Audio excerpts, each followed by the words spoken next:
Você sabia que, em média, apenas 1% das empresas brasileiras completam seus 30 anos de existência?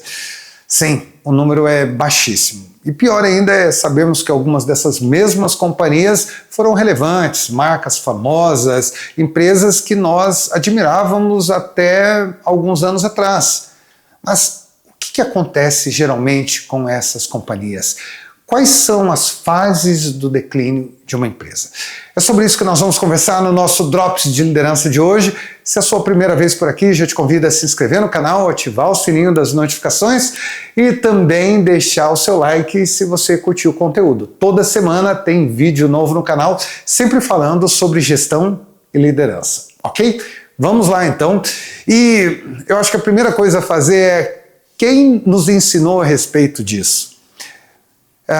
Quando a gente fala das 5 fases do declínio de uma empresa e de todo um estudo, um arcabouço teórico a respeito, nós temos que lembrar de Jim Collins e de uma obra, né?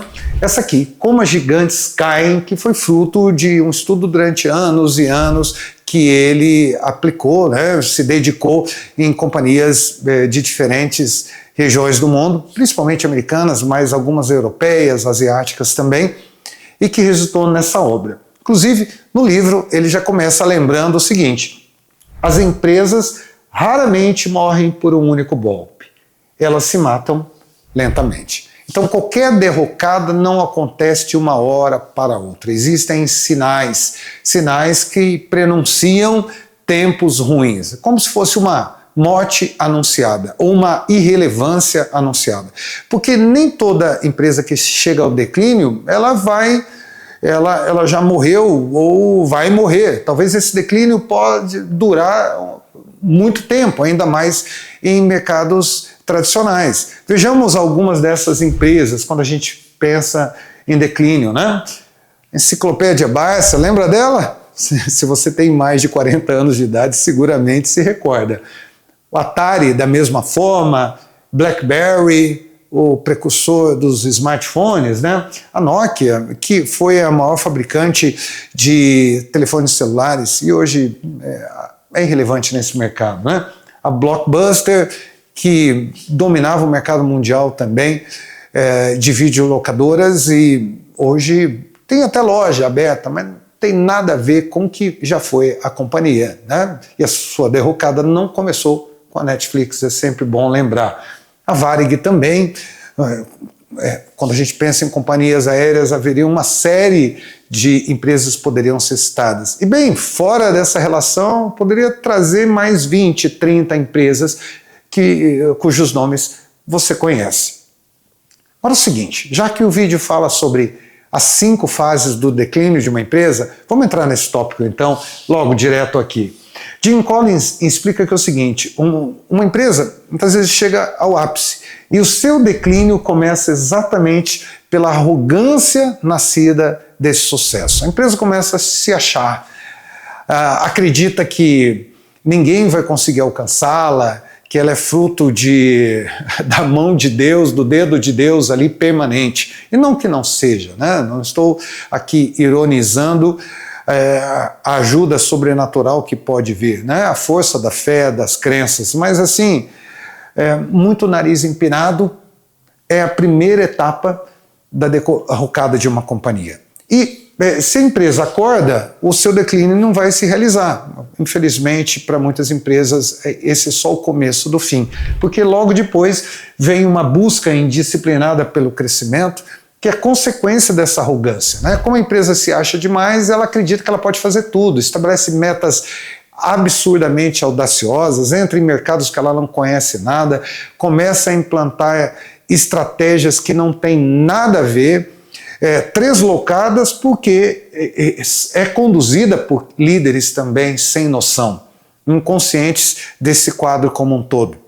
E na sua megalomania, muitas coisas começam a dar errado e, infelizmente, ela não percebe daí a terceira fase, que é a negação do risco.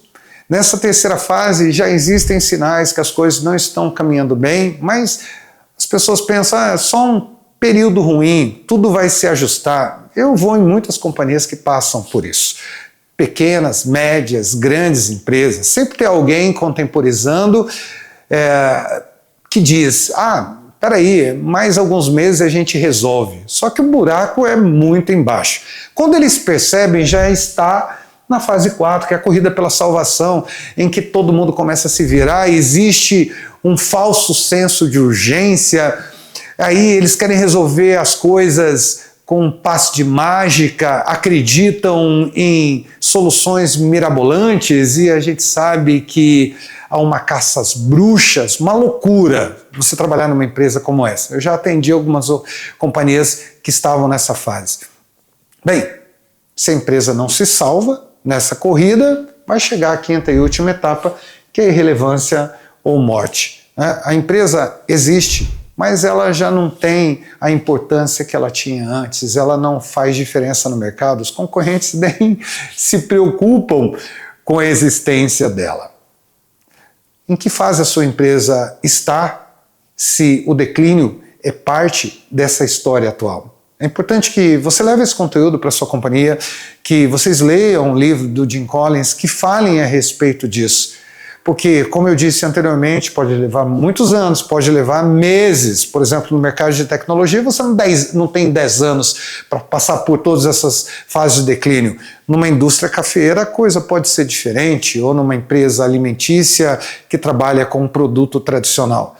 Mas todas as companhias de todos os mercados, se algum dia chegaram ao ápice, tendem à ruína. E é o trabalho da gestão que não deixa chegar até lá. O que fazer? 3 grandes dicas muito valiosas. A primeira, a humildade no sucesso. Não se achar a última bolacha do pacote ou vocês acreditarem que o sucesso será para sempre. A segunda questão é tomar decisões difíceis e corajosas.